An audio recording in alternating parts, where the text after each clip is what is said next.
Hello അസ്സലാമലൈക്കും. എല്ലാവർക്കും നോമ്പുണ്ടോ? ഇന്ന് മീറാജ് നോമ്പാണ് കേട്ടോ.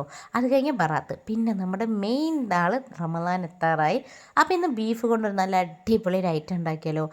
ബീഫ് നന്നായിട്ട് കഴുകി വൃത്തിയാക്കിയ ശേഷം കുക്കറിൽ കുറച്ച് എണ്ണ തടവി ബീഫ് ഇട്ടതിൻ്റെ ശേഷം അതിലേക്ക് ഇഞ്ചി വെളുത്തുള്ളി കുരുമുളക് പെരിഞ്ചീരകം ഒന്ന് ചതച്ചതും ഇട്ട് നേരെ 2 പച്ചമുളകും കുറച്ച് കൂടുതൽ തേങ്ങാക്കൊത്തും തക്കാളിയും ഒരു 2 പഴുത്ത തക്കാളിയും പിന്നെ മല്ലിയില പുതിനയില, അത് കഴിഞ്ഞ് നമ്മുടെ മഞ്ഞൾപ്പൊടി മുളക് പൊടി മല്ലിപ്പൊടി ഗരം മസാല കുറച്ച് പെരിഞ്ചീരകപ്പൊടിയും കുറച്ചൊരു നുള്ളുലുവയും വിനാഗിരി ബീഫൊന്ന് സോഫ്റ്റ് ആവാനും പിന്നെ അതാ ചെറുനാരങ്ങ നീരും ഒഴിച്ച് ആവശ്യത്തിന് ഉപ്പ് ഇട്ടതിന് ശേഷം നേരെ എന്ത് ചെയ്യുക, കുറേ ചെറിയുള്ളി കുറച്ച് കൂടുതൽ ചെറിയുള്ളി എടുത്ത് നന്നായിട്ട് കൈവച്ച് മിക്സ് ചെയ്യുക. ആവശ്യത്തിന് ഇത്തിരി വെള്ളം ഒഴിക്കണം കേട്ടോ, കാരണം കുക്കറിൽ ഒന്ന് അടി പിടിക്കാതെക്കാൻ.